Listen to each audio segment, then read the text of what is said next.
নমস্কাৰ মই ৱাছিমকে কৈছো ব্ৰেকনেল ইংলেণ্ডৰ পৰা আজি মই কি ক'ব খুজিছো আপোনালোকে সকলোৱে দেখিছে জুবিনৰ শেষ ইন্টাৰভিউটো লেখক ৰীতা চৌধুৰীৰ লগত তাৰে এটা কথা মোক মোৰ মনত বাৰে বাৰে খেলাই আছে মই তাকেই তাৰ ওপৰতেই মই অলপমান ক'ব খুজিছো ৰীতা চৌধুৰীয়ে জুবিনৰ ইন্টাৰভিউটোত ৰীতা চৌধুৰীৰ লগত জুবিনৰ ইন্টাৰভিউটোত জুবিনে কৈছিল মই সাগৰত মাথো হাতুৰি আছো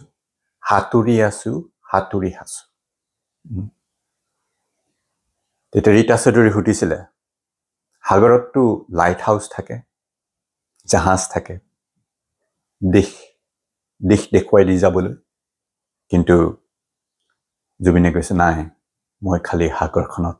হাতুৰি আছো হয়তো নুবুজিব কৈছে বাদ দিয়ক মানুহে হয়তো নুবুজিব তেতিয়া ৰীতা চৌধুৰীয়ে কৈছে নহয় এইটো কথা মোৰ আৰু তোমাৰ মাজত সাগৰত খালি হাতুৰি আছো য'ত কোনো লাইট হাউচ নাই বা দিশ নাই তাৰ ওপৰতে মই ক'ব খুজিছো অলপমান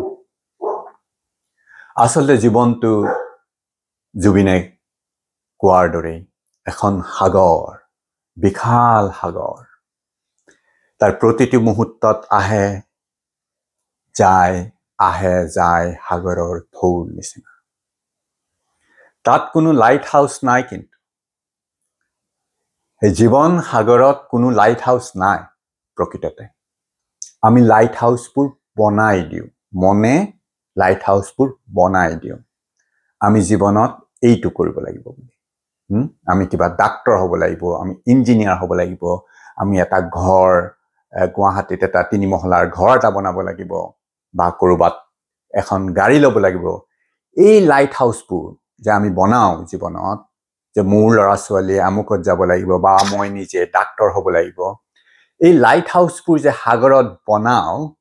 সেইবোৰ আমাৰ মনৰ ধাৰণাৰে বনাও এটো এটা মনৰ ধাৰণা প্ৰকৃততে নাই আৰু এই লাইট হাউচবোৰ যিবোৰ ধাৰণাই আমি বনাই দিওঁ জীৱনৰ সাগৰত আমাৰ জীৱনটো বহুত সৰু কৰি দিয়ে বিশাল সমুদ্ৰৰ ঢৌবোৰ এই বিশাল জীৱনটোক আমি লাইট হাউচ দি একেবাৰে সংকীৰ্ণ কৰি দিওঁ লাইট হাউচবোৰ কোনে দিয়ে বাৰু সমাজ ব্যৱস্থাই আমাক শিকায় সমাজে শিকায় সামাজিক মাধ্যমে শিকায় বিভিন্ন ধৰণৰ মাধ্যমে শিকায় এই লাইট হাউচবোৰ শিকায় যে এনেকুৱা হ'ব লাগিব কিন্তু প্ৰকৃততে জীৱনটো জীৱন এই মুহূৰ্ততে উদ্ভৱ হৈছে আৰু মুহূৰ্ততে লয় গৈছে আমি হাতুৰি যাব লাগিব যেতিয়াই আমি জীৱনৰ পৰা লাইট হাউচবোৰ অতৰাই দিওঁ তেতিয়া জীৱন যুদ্ধ হৈ নাথাকে আমি জীৱনত যুদ্ধ কৰো কিয়নো আমি কোনোবা এটা লাইট হাউচ পাবলৈ চেষ্টা কৰো যদি আমি সেই লাইট হাউচবোৰ এৰি দিওঁ তেতিয়া থাকে কেৱল প্ৰেম তেতিয়া আমি জুবিনৰ হৃদয়খন আমি উপলব্ধি কৰিব পাৰিম এই বিশাল হৃদয়খন পৰিধিবিহীন হৃদয়খন যি সকলোকে আকোৱালি লৈছিল সেই প্ৰেমৰ হৃদয়খন যি কেৱল প্ৰেম লাইট হাউচবোৰ অতৰাই দিলে জীৱন হৈ পৰে কেৱল প্ৰেম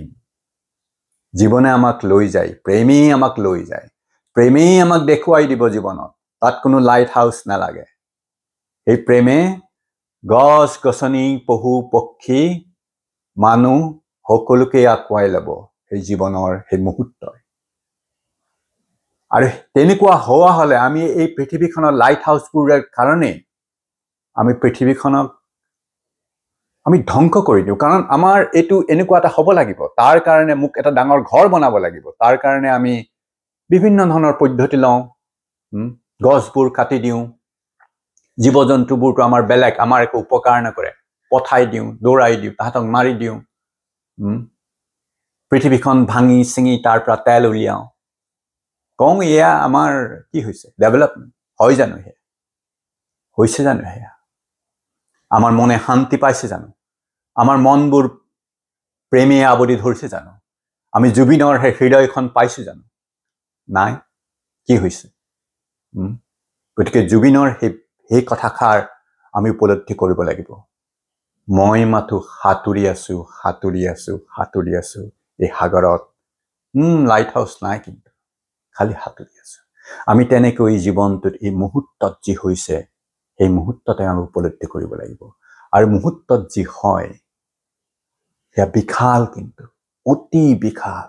আমি যেতিয়া এই মনৰ ধাৰণাবোৰ আঁতৰাই দিওঁ এই মুহূৰ্তটো অতি বিশাল হৈ পৰে। তেতিয়াই আমি জুবিনৰ হৃদয়খন উপলব্ধি কৰিব পাৰিম। ইয়াকে ক'লো। ধন্যবাদ।